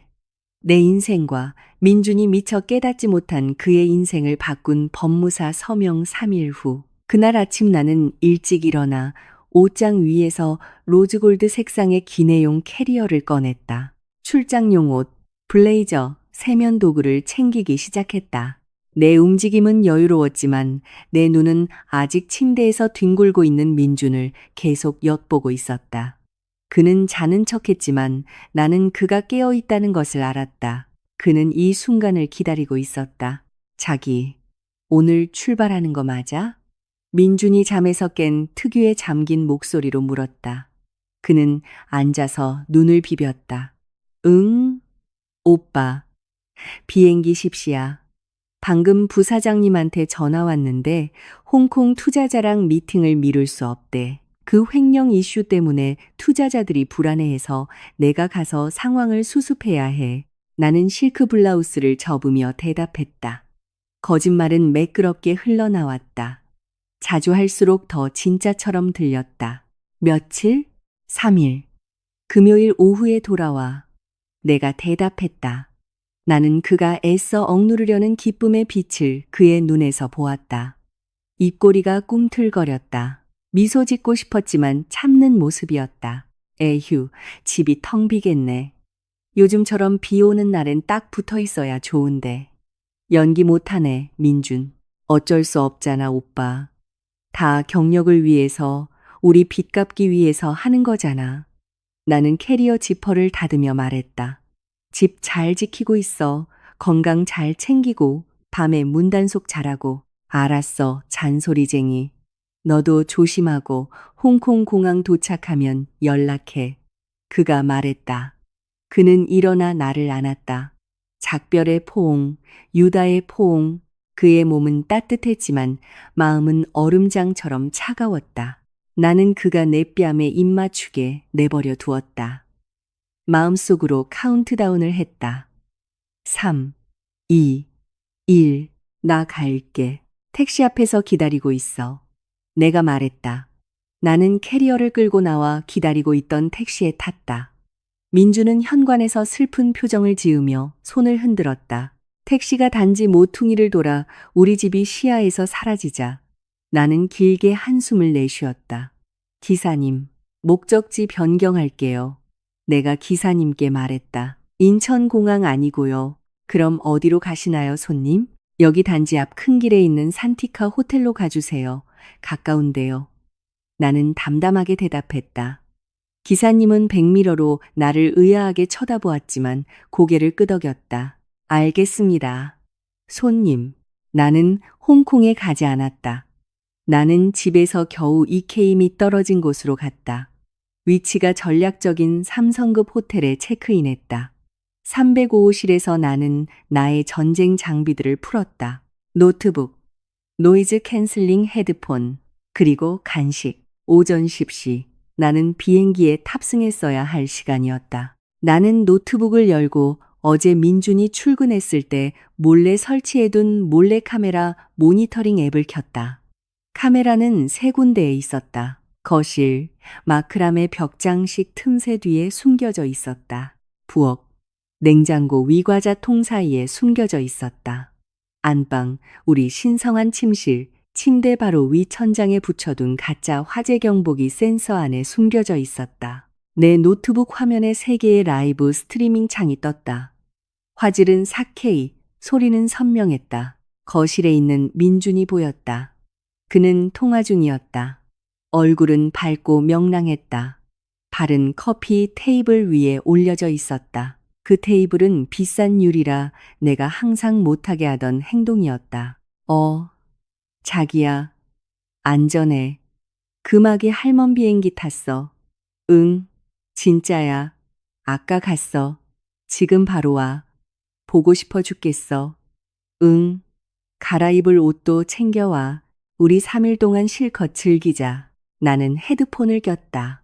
민준의 웃음소리가 귓가에 선명하게 들렸다. 마귀 할멈. 나는 그의 말을 따라 중얼거렸다. 예전에 네가 나를 부르던 애칭은 천사였는데 이제는 마귀 할멈이라고? 내가 이 집 대출금을 갚기 위해 바쁘게 일한다는 이유만으로? 좋아, 민준. 이 마귀 할멈이 마법을 보여주지. 오전 11시 초인종이 울렸다. 노트북 화면으로 민준이 작은 걸음으로 달려가 문을 여는 것이 보였다. 유라가 서 있었다. 그녀는 이번에는 뒷문으로 몰래 들어오지 않았다. 마치 새로 이사온 집주인처럼 당당하게 앞문으로 들어왔다. 그녀는 커다란 토트백을 들고 있었다. 오빠. 그녀가 애교 섞인 목소리로 외치며 민준에게 달려들어 안겼다. 유라의 다리가 남편의 허리를 감쌌다. 그들은 문지방에서 이웃이 볼 수도 있는 대낮에 키스를 나눴다. 드디어 자유다. 키스가 끝난 후 유라가 한숨을 쉬었다.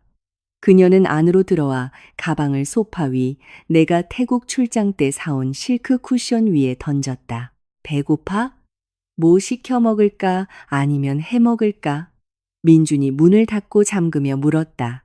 해 먹어야지. 난 이상적인 아내잖아. 배달의 민족이나 시켜 먹는 그 여자랑은 다르지.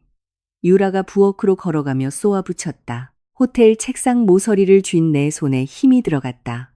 이상적인 아내라고? 넌 저 최신 인덕션 켜는 법도 모르잖아. 유라. 그리고 아니나 다를까 부엌 카메라에서 나는 유라가 인덕션 버튼을 누르며 혼란스러워하는 모습을 보았다. 결국 민준이 켜주었다. 유라는 애교스럽게 웃을 뿐이었다. 어머, 이거 너무 복잡해. 그냥 가스레인지가 나은데. 응. 지은이는 이상한 걸 좋아해. 최신식인 척하고. 민준이 맞장구 쳤다. 그들은 라면을 끓여 먹었지만 나를 화나게 한 것은 그것이 아니었다. 식사 후 유라는 내 집 투어를 시작했다. 그녀는 안방으로 들어갔다. 내 옷장을 열었다. 미쳤다. 옷이 다 명품이네. 유라가 중얼거렸다. 그녀의 손가락이 내 블레이저들을 만졌다. 그녀는 네이비색 이브닝 드레스를 꺼냈다. 결혼 4주년 기념일에 입었던 내가 가장 아끼는 드레스. 오빠, 이거 예쁘다. 나 입어봐도 돼? 유라가 소리쳤다. 입어봐. 너한테 안 되는 게 뭐 있겠어. 욕실에서 민준이 대답했다. 나는 화면을 보며 숨을 참았다. 그 여자는 자기 옷을 아무렇게나 벗어 던지고 내 드레스를 입었다. 그녀의 몸은 나보다 조금 더 풍만해서 등 지퍼가 약간 꼈다. 그녀는 억지로 올렸다. 그녀는 내 화장대 거울 앞에 섰다. 고객에게 선물 받은 내 샤넬 노우.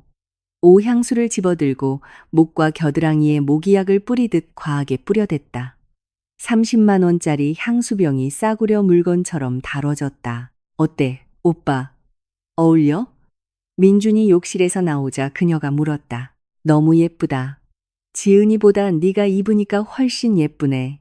지은이는 너무 말랐어. 합판 같아. 민준이 유라를 뒤에서 안으며 칭찬했다. 이제 내 향수 냄새가 나는 그녀의 목에 입을 맞췄다. 합판이지만 이 모든 시설 비용을 대는 사람이지. 나는 노트북 화면에 대고 쏘아붙였다. 그들 둘은 침대로 쓰러졌다. 어제 막 갈아놓은 새하얀 침대 시트가 금세 구겨졌다. 나는 안방 카메라의 영상을 껐다. 저질 포르노 같은 장면을 볼 필요는 없었다. 소리만으로도 나중에 법정에서 증거로 쓰기에 충분했다. 나는 오디오를 녹음했다.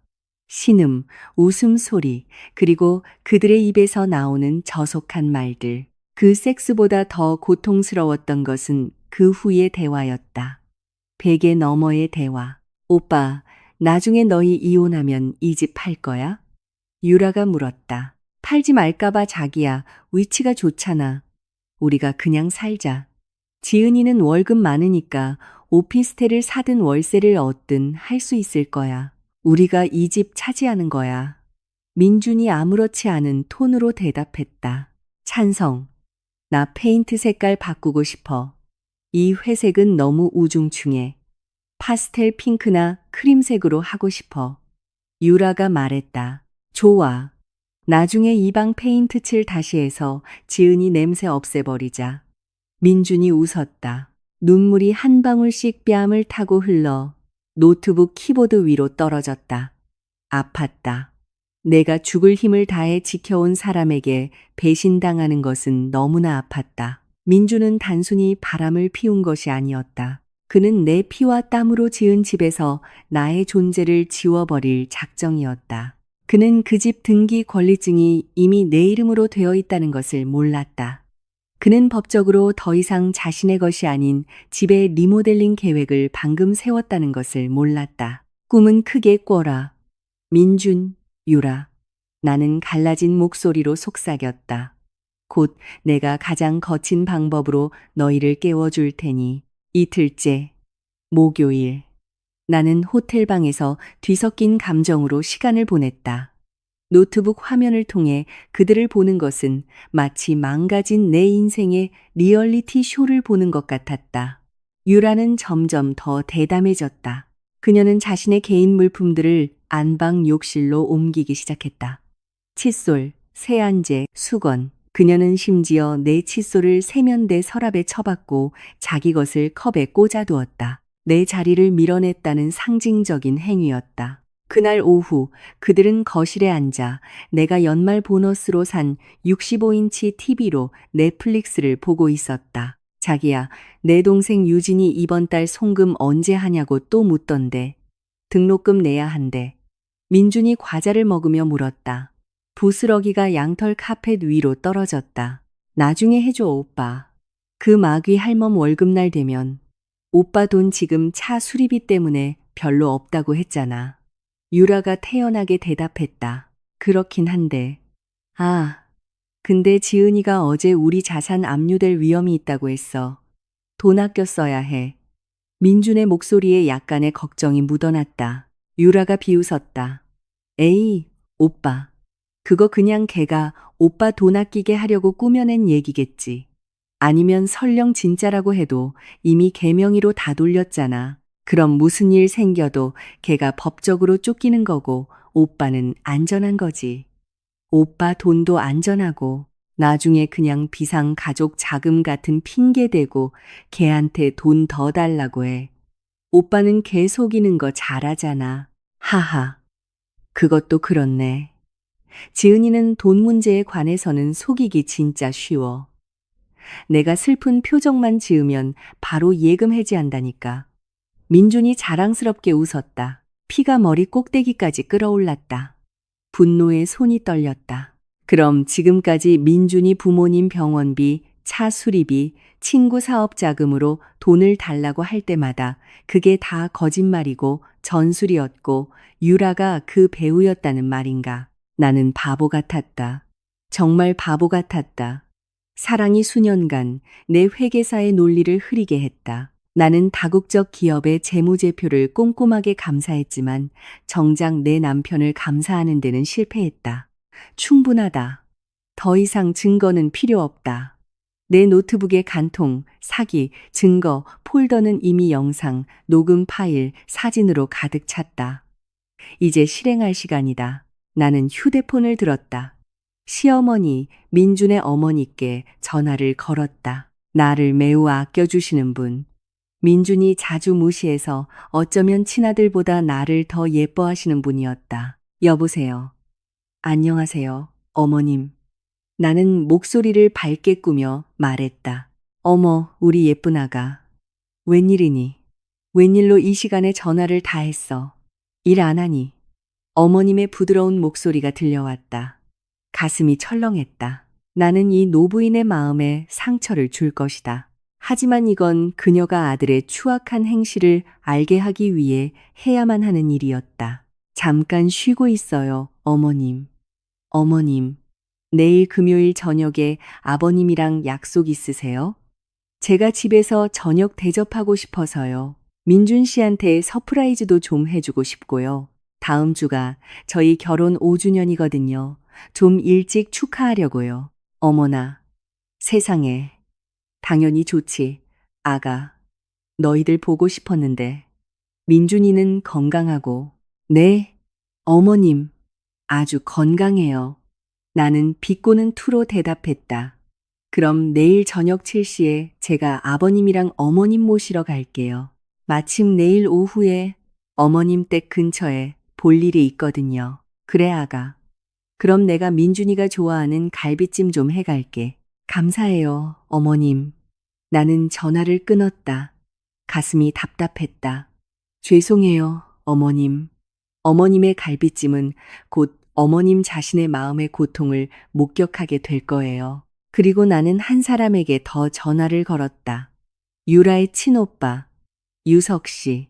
그들 가족 환경에서 매우 존경받는 인물이며 간통을 극도로 혐오하는 사람이었다. 유라는 이 오빠를 매우 두려워했다. 여보세요? 네. 유석 씨 되시죠?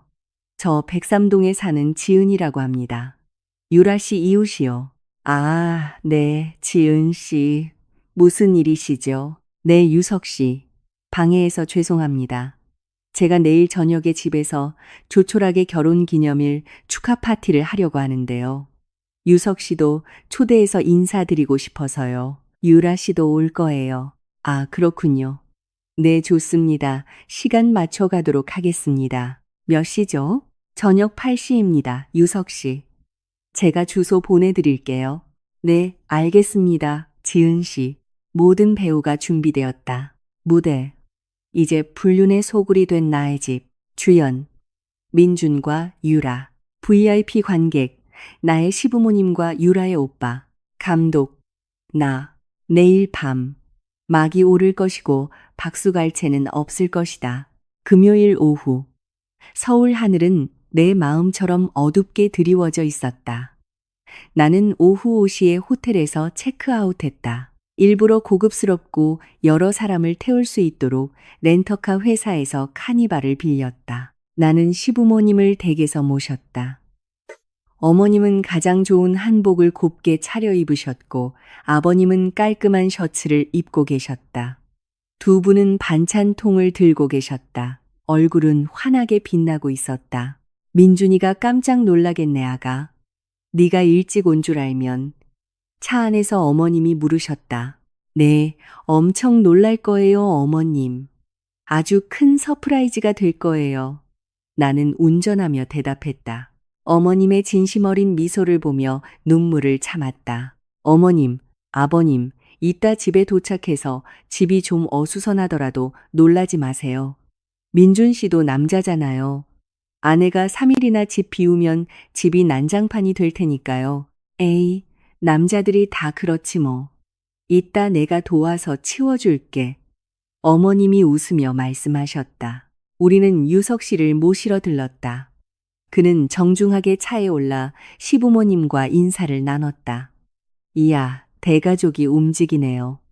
유석 씨가 상냥하게 말했다. 네, 겸사겸사 가족 모임이 됐네요. 내가 대답했다. 집으로 가는 내내 차 안의 대화는 매우 따뜻했다.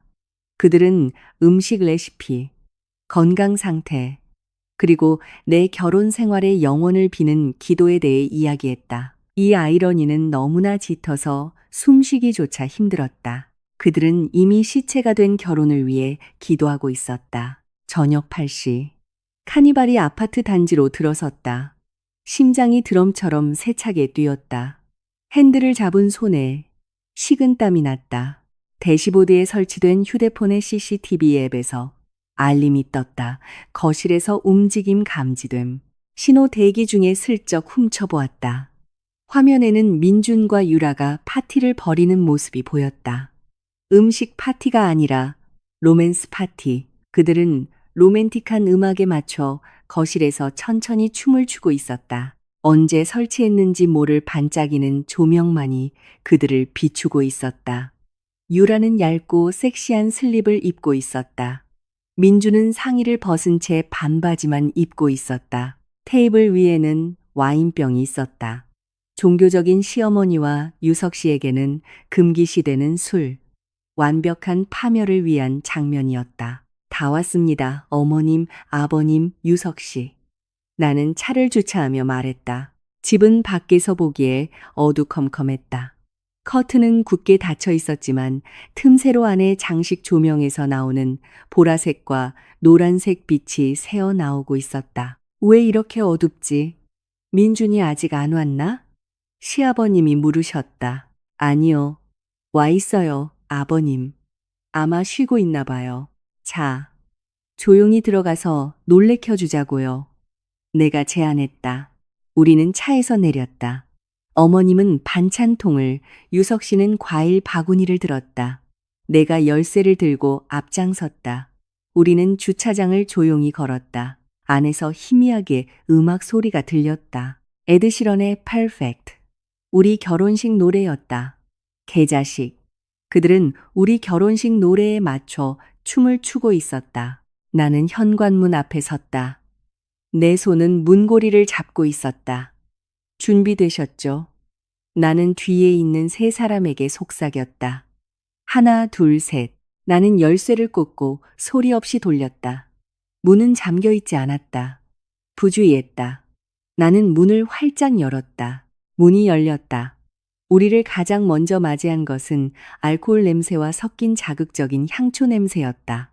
방은 어두컴컴했고 반짝이는 장식 조명만이 켜져 있었다. 그리고 방 한가운데 양털 카펫 위에서 두 인간의 형체가 음악의 리듬에 맞춰 천천히 흔들리며 서로를 굳게 껴안고 있었다. 유라는 문을 등지고 있었고 그녀의 팔은 민준의 목을 감싸고 있었다. 민준의 얼굴은 문을 향하고 있었지만 그의 눈은 감겨 그 순간을 즐기고 있었다. 그들은 문이 열린 것을 눈치채지 못했다. 음악 소리가 너무 컸다. 내 뒤에 있던 시어머니가 숨을 헐떡였다. 세상에, 어머님의 목소리는 크지 않았지만 그곳에 서 있던 우리에게는 정적을 깨기에 충분했다. 나는 소리치지 않았다. 나는 머리채를 잡지 않았다. 나는 단 하나의 간단한 행동을 했다. 내 손은 문 옆 벽을 더듬어 거실의 주 스위치를 눌렀다. 딸깍, 밝은 흰색 LED 조명이 순식간에 방을 가득 채웠다. 로맨틱한 분위기는 눈 깜짝할 사이에 사라졌다. 민주는 눈부심에 눈을 떴다. 그의 눈은 깜빡였다. 초점이 돌아왔을 때 그는 문지방에 서 있는 나를 보았다. 그의 얼굴은 황홀경에서 순수한 공포로 변했다. 그의 눈은 튀어나올 듯 커졌다. 입은 벌어졌지만 소리는 나오지 않았다. 그는 반사적으로 유라의 몸을 밀쳐냈고 유라는 앞으로 비틀거렸다. 지은아. 그가 중얼거렸다. 그의 목소리는 덫에 걸린 쥐 같았다. 유라는 깜짝 놀라 돌아섰다. 그녀의 얼굴은 나를 보자 창백해졌다. 하지만 그 창백함은 내 뒤에 서 있는 사람들을 보자 반쯤 죽을 것 같은 공포로 변했다. 유석 씨, 그녀의 오빠가 타오르는 분노를 억누르며 붉어진 얼굴로 굳어서 있었다. 시부모님은 석상처럼 서 있었다. 어머님 손에 들려있던 반찬통이 떨어졌다. 쨍그랑 반찬통이 타일 바닥에 부딪히는 소리가 폭탄 터지는 소리처럼 들렸다. 갈비찜 국물이 피처럼 바닥에 붉게 번졌다. 시어머니가 한 걸음 앞으로 나섰다. 그녀의 손이 떨렸다. 민준아, 이게 무슨, 가만히 있어. 시아버님이 소리쳤다. 그의 목소리가 울려 퍼졌다. 평소 조용하고 인내심 많던 아버님은 이제 지팡이를 든 채 아들의 얼굴을 가리키며 앞으로 나섰다. 네가 지금 무슨 짓을 하는 거냐, 민준아. 내 아내의 집에서 이웃 여자랑. 유라는 심하게 떨었다. 그녀는 얇은 란제리만 걸친 몸을 소파 쿠션으로 가리려고 애썼다. 그녀는 오빠를 쳐다보았다. 오빠. 나는 유석 씨는 아무 말도 하지 않았다. 그는 그저 고개를 돌렸다. 자신의 동생을 보는 것이 역겨웠다. 옷 입어라 유라야. 지금 당장 우리 가족을 이 이상 망신시키지 마. 그의 목소리는 낮고 떨리고 아주 차가웠다. 그것은 고함보다 더 무서웠다. 유라는 울부짖으며 옷을 갈아입기 위해 화장실로 허둥지둥 달려갔다. 시어머니는 힘이 빠져 몸이 주저앉았다. 나는 재빨리 어머님의 몸이 바닥에 닿기 전에 붙잡았다. 어머님, 정신 차리세요. 내가 외쳤다. 이건 연기가 아니었다. 나는 진심으로 어머님이 가여웠다. 민준이 다가오려 했다. 엄마, 내 어머니 만지지 마. 이번에는 내가 소리쳤다. 내 목소리는 방을 가를 듯 날카로웠다. 내 눈은 그가 전에 본 적 없는 층으로 가득 차 민준을 노려보았다. 민준은 멈칫했다. 그는 나를 보았다. 그는 다른 지은의 모습을 보았다. 순종적인 지은이 아니었다. 쉽게 속는 지은이 아니었다. 너. 민준이 떨리는 손으로 나를 가리켰다. 이거 함정이었구나. 너 홍콩 안 갔지? 나는 아직 어깨에 기대어 흐느끼는 어머님을 부축한 채 똑바로 섰다. 나는 민준을 비웃으며 쳐다보았다. 아니, 오빠, 나 저 앞 호텔에 있었어. 너희 둘이 이틀 동안 라이브 스트리밍 하는 거 잘 구경했지. 어땠어? 내 침대에서 자니까 좋았어? 내 옷 입으니까 좋았어? 민준은 뒷걸음질 쳤다. 그의 얼굴은 유령을 본 것 같았다. 너 다 녹화했어. 응, 너희가 들어와서부터 나를 쫓아내고 내 돈으로 이 집 리모델링할 계획 세우는 얘기까지 전부다. 나는 가방에서 갈색 봉투를 꺼냈다. 더 이상 계약서 초안이 아니라 이미 확정된 법무사 등기필증 사본과 명의가 변경된 등기권리증 사본이 들어있는 봉투였다. 나는 그 봉투를 민준의 가슴에 던졌다. 읽어봐. 내가 차갑게 명령했다. 민준은 어설프게 그것을 잡았다. 그는 내용물을 꺼냈다. 서류 제목을 읽는 그의 손이 심하게 떨렸다. 증여 계약 및 부부 재산 약정서. 네가 검찰로부터 재산을 지키고 싶다고 했지? 내가 비꼬는 투로 물었다. 축하해, 오빠. 넌 성공했어. 이 재산은 이제 안전해. 완전히 절대적으로 내 소유가 되어서 안전해졌다고. 그리고 너는 이 집에 차고에 있는 차에 그리고 내가 내게 이체한 통장 잔고에 대해 단 1원의 권리도 없어. 민준의 눈은 조항을 하나씩 읽으며 커졌다.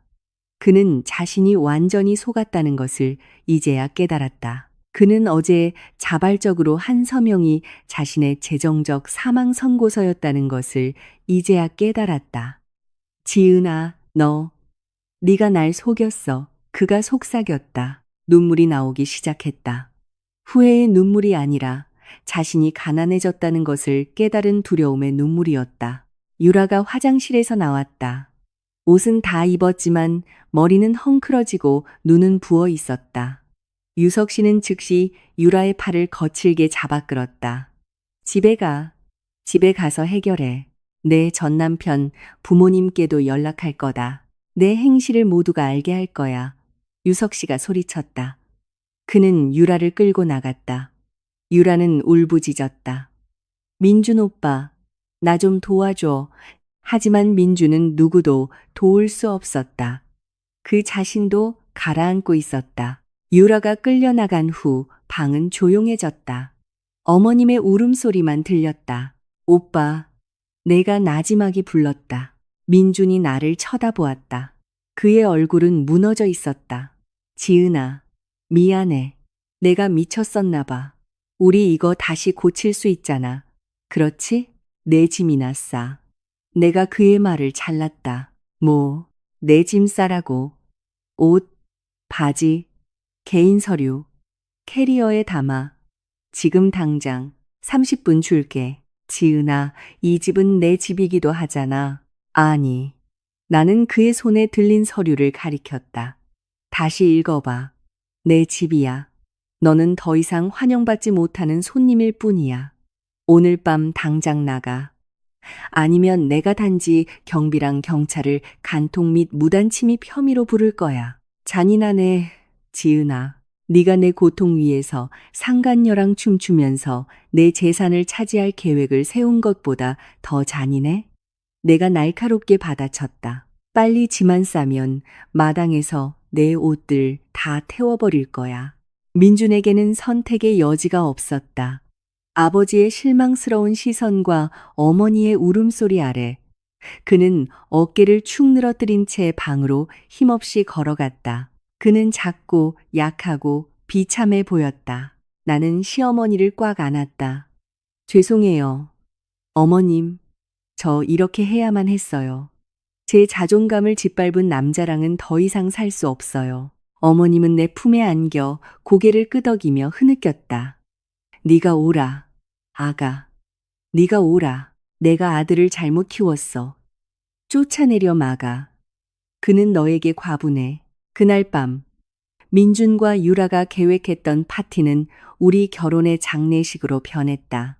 그리고 나 그 마귀 할멈은 그 폐허 위에 서 있었다. 물리적 폭력 없이, 저속한 욕설 없이, 오직 한 장의 종이와 전등 스위치 하나로 완전한 승리자가 되어 서울가정법원. 그 습격의 밤으로부터 2주 후 법원 복도는 차갑고 낯설었다. 사람들은 침울하거나 화나거나 지친 얼굴로 대기 의자에 앉아 있었다.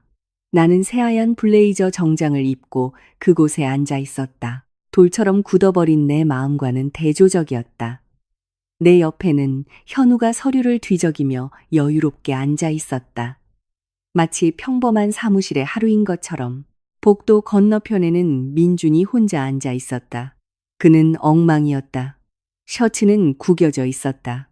아마도 그의 새로운 고시원에서 직접 다림질하다가 실패한 모양이었다. 눈 밑에 다크서클이 선명했다. 그는 감히 나를 쳐다보지 못했다. 그는 고개를 숙이고 떨리는 손가락을 만지작거렸다. 그를 변호해줄 변호사는 없었다. 좋은 변호사를 고용할 돈이 없는 것 같았다. 조정은 완전히 결렬됐어. 현우가 내게 속삭였다. 그는 여전히 재산 분할을 요구하고 있어.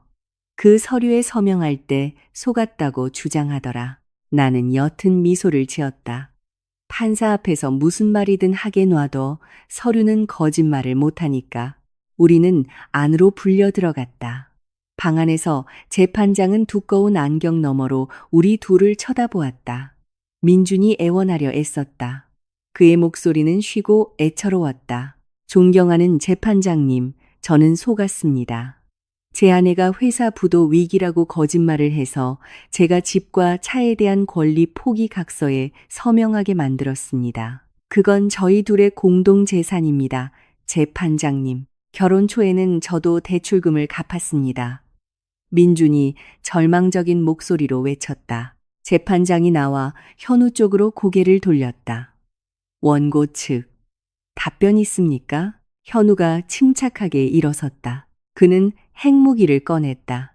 저희는 법무사 인증 등기필증 원본을 가지고 있습니다. 재판장님. 현우의 목소리는 확신에 차고 위험 있었다.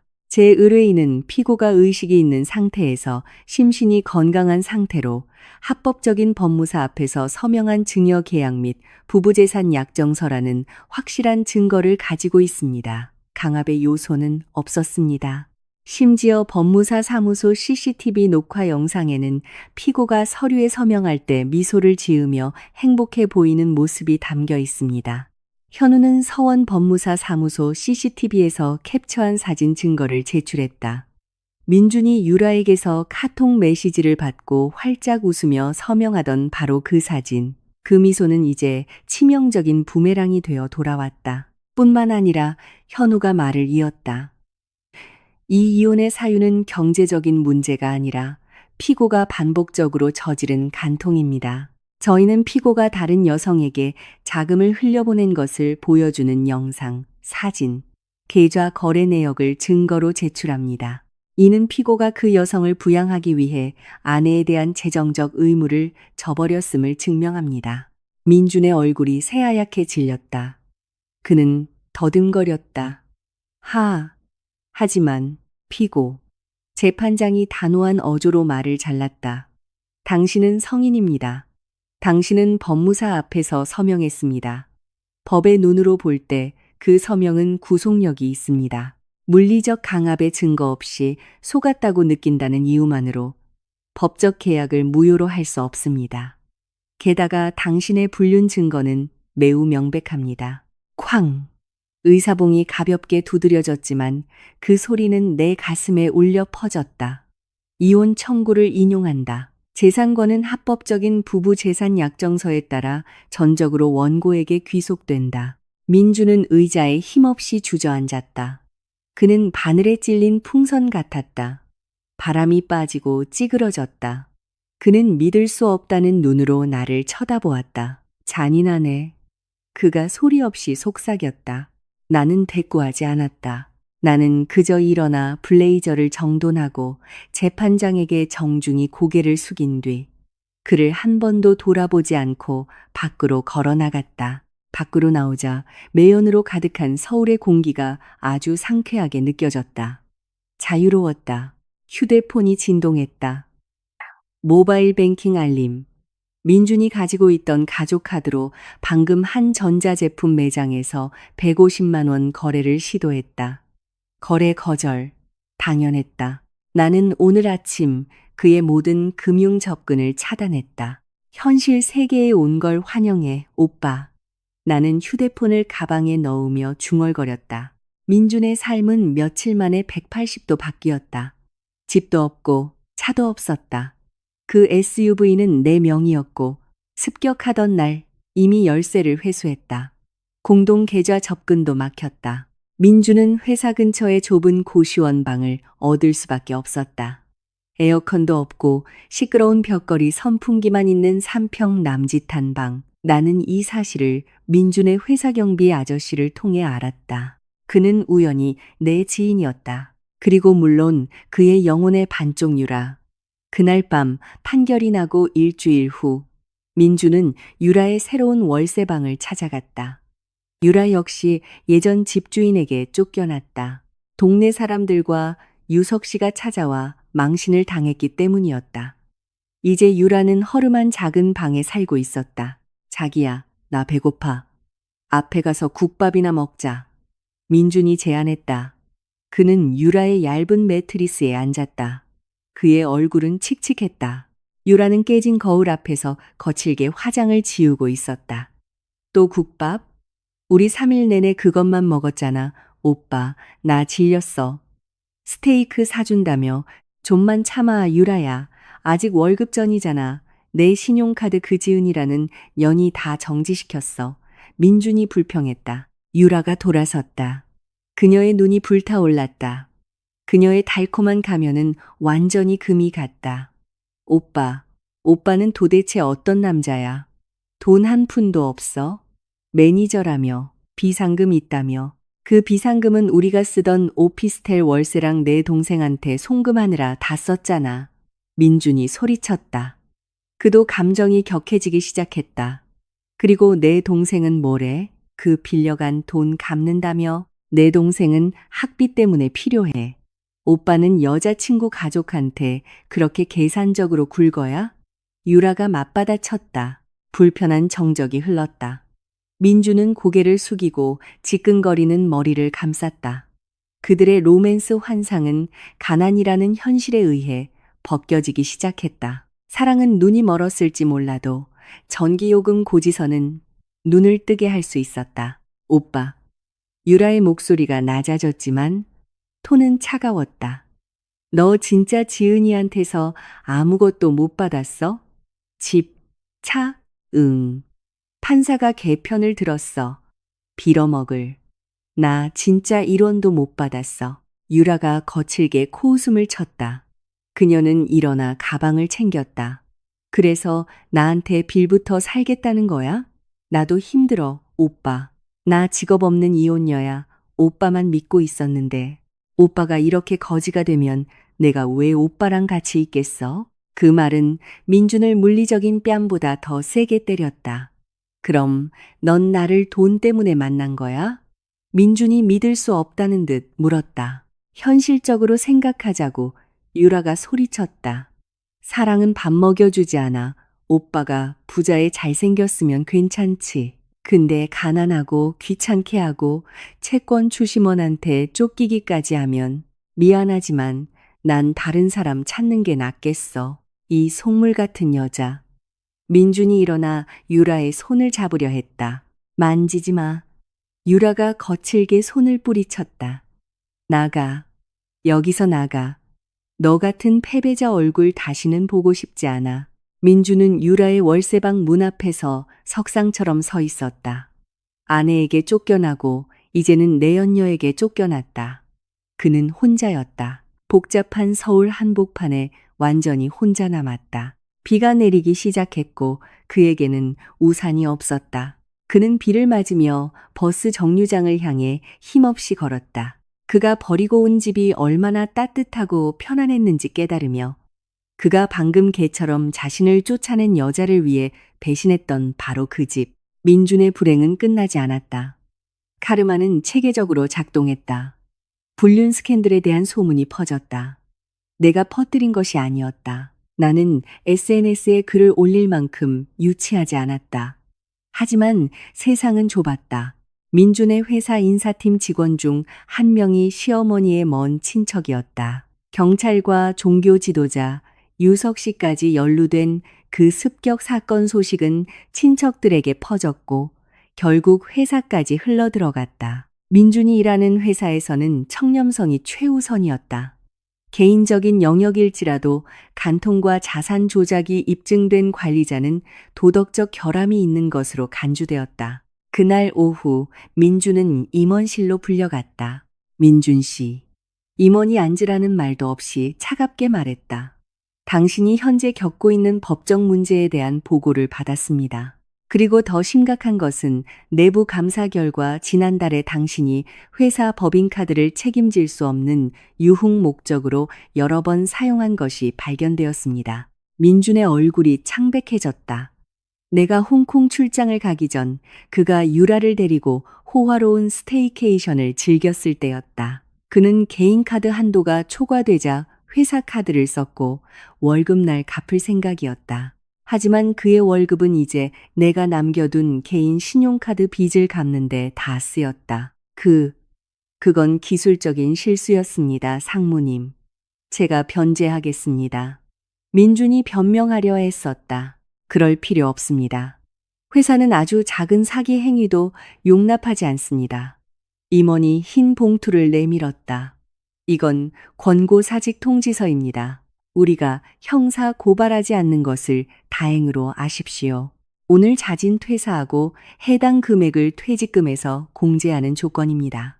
민주는 오후 3시에 자신의 개인 물품이 담긴 상자를 들고 그 건물을 나왔다. 그는 강남 대로변에 서서 한때 자신의 놀이터였던 고층 빌딩들을 쳐다보았다. 이제 그는 실업자의 이혼남에, 가난뱅이에 나쁜 기록까지 갖게 되었다. 휴대폰이 울렸다. 카드사 채권 추심팀에 전화였다. 유라와 흥청망청 쓰는데 사용했던 신용카드 대금이 연체되었고 그에게는 갚을 돈이 한 푼도 없었다. 길 건너편에서 그는 빨간색 현대 아반떼가 신호대기 중인 것을 보았다. 내 차였다. 그는 운전석에 앉은 나를 보았다. 나는 전화를 받으며 환하게 웃고 있었다. 아마 고객이나 친구와 통화 중이었을 것이다. 나는 아름답고 빛나고 아무런 상처도 입지 않은 것처럼 보였다. 민주는 쫓아가고 싶었다. 내 차 창문을 두드리고 싶었다. 하지만 신호가 녹색으로 바뀌었다. 내 차는 빠르게 달려나갔고 길가에 멍하니 서서 버스 매연을 들이마시는 그를 남겨두고 떠났다. 그날 밤 좌절한 민주는 다시 유라에게 연락을 시도했다. 그는 이야기할 친구가 기댈 곳이 필요했다. 번호는 차단되어 있었다. 카카오톡은 일리 사라지지 않았다. 유라의 인스타그램. 새로운 사진이 올라왔다. 유라는 비싼 해산물 식당에서 저녁을 먹고 있었다. 그녀 옆에는 촌스러운 금시계를 찬 남자의 손이 보였다. 캡션은 축복받은 새로운 시작. 민주는 고시원 방벽에 휴대폰을 던져 액정이 깨졌다. 그는 울부짖었다. 슬픔의 눈물이 아니라 자신의 어리석음에 대한 분노의 눈물이었다. 그는 다이아몬드를 조약돌과 바꿨고 이제 그 조약돌마저 그를 버렸다. 한 달 후 나는 한 카페에서 부동산 중개인을 기다리고 있었다. 나는 그 집을 팔기로 결정했다. 그곳에는 너무 많은 나쁜 기억이 있었다. 나는 처음부터 다시 시작하고 싶었다. 지은아, 그 목소리, 내가 한때 좋아했던 그 목소리가 이제는 낯설고 애처롭게 들렸다. 나는 고개를 돌렸다. 민준이 내 테이블 근처에 서 있었다. 그의 모습은 비참했다. 그는 더 말랐고 머리는 덥수룩하고 관리되지 않았다. 색이 바른 셔츠를 입고 있었다. 신발은 더러웠다. 잠깐 앉아도 될까? 그가 망설이며 물었다. 그의 눈은 감히 나를 오래 쳐다보지 못했다. 나는 시계를 보았다. 5분 줄게.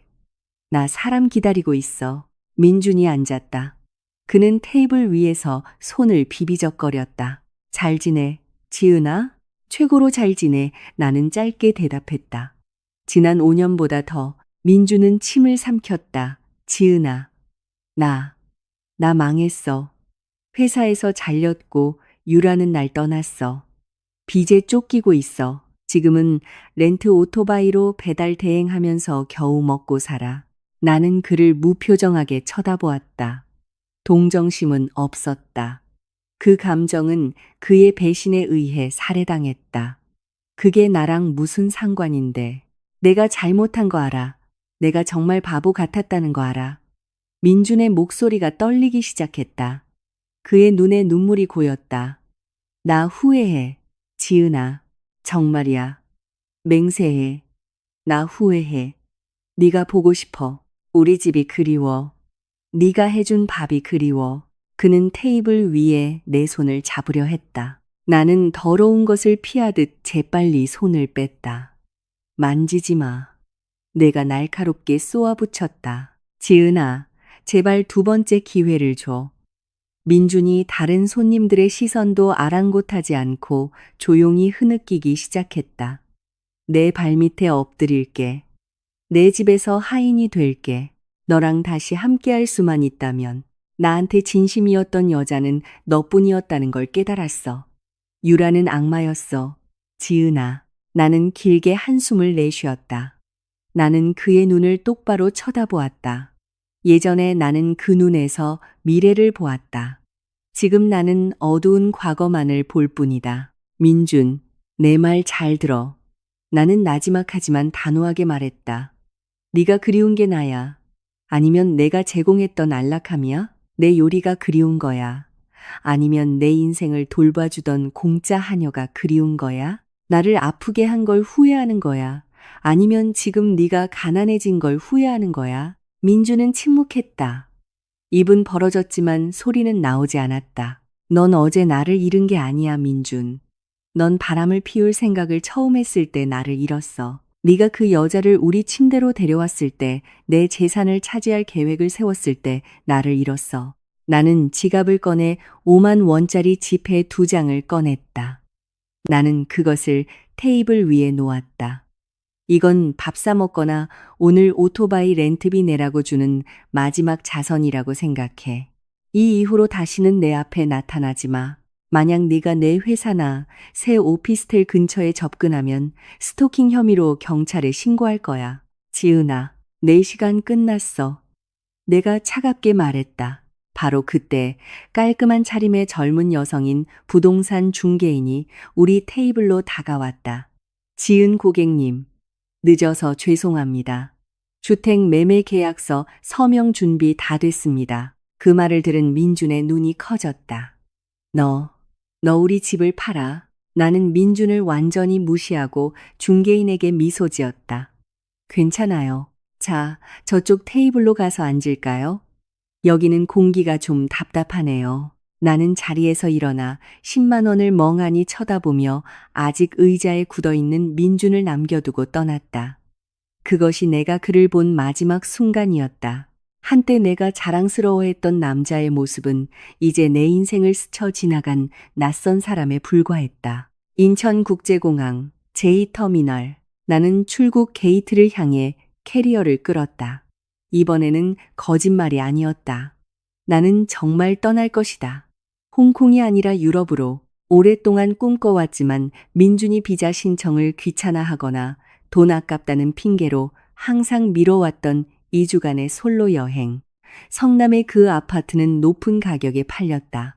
그 돈으로 나는 남은 주택담보대출을 갚았고 내가 꾸준히 추가 상환을 해서 얼마 남지 않았다. 남은 돈은 회사 근처 도심의 아늑한 스튜디오 오피스텔을 사는 데 썼다. 그리고 남은 돈은 나 자신을 행복하게 하는 데 쓰기로 했다. 나는 대기실에 앉아 여권과 탑승권을 보았다. 기분이 이상했다. 예전에 나는 행복을 잘생긴 남편과 화목한 가정을 가진 아내로 정의했다. 나는 완벽해지려고 노력했다. 열심히 일하고 맛있는 요리를 하고 집을 깔끔하게 유지하고 남편을 섬겼다. 하지만 그 완벽함은 깨지기 쉬웠다. 이제 행복에 대한 나의 정의는 바뀌었다. 행복은 자유다. 행복은 의심 없이 깊이 잠드는 것이다. 행복은 내 인생을 완전히 통제하는 것이다. 휴대폰이 진동했다. 전 시어머니의 메시지였다. 아가, 여행 조심해서 다녀오렴. 휴가 즐겁게 보내. 너는 행복할 자격이 있어. 민준이는 신경 쓰지 마. 자기 잘못에서 배우게 놔둬. 나는 항상 너를 내 딸이라고 생각할 거야. 나는 감동의 미소를 지었다.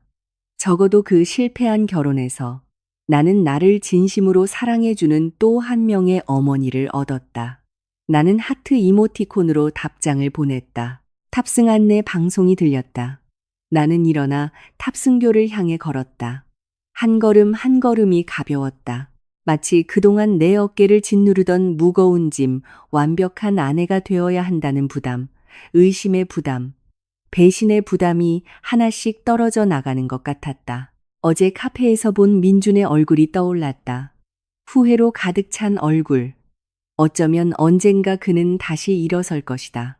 어쩌면 아닐지도 모른다. 그건 더 이상 내일이 아니다. 나는 그의 인생에 대한 감사를 마쳤다. 보고서는 부적정이었고 나는 이미 장부를 마감했다. 이제 나는 새 책을 편다. 페이지는 아직 새하얗다. 민준의 이름도 유라의 이름도 없다. 오직 내 이름, 지음만이 있다. 그리고 이 책의 이야기는 내가 유일한 작가다. 비행기가 이륙하며 구름을 뚫고 올라갔다. 분주한 서울을, 성남의 아파트 단지를, 그 밤의 쓰라린 기억을 남겨두고 저 앞에는 태양이 밝게 빛나고 있었다. 연극은 끝났다. 진짜 인생은 이제 막 시작되었다.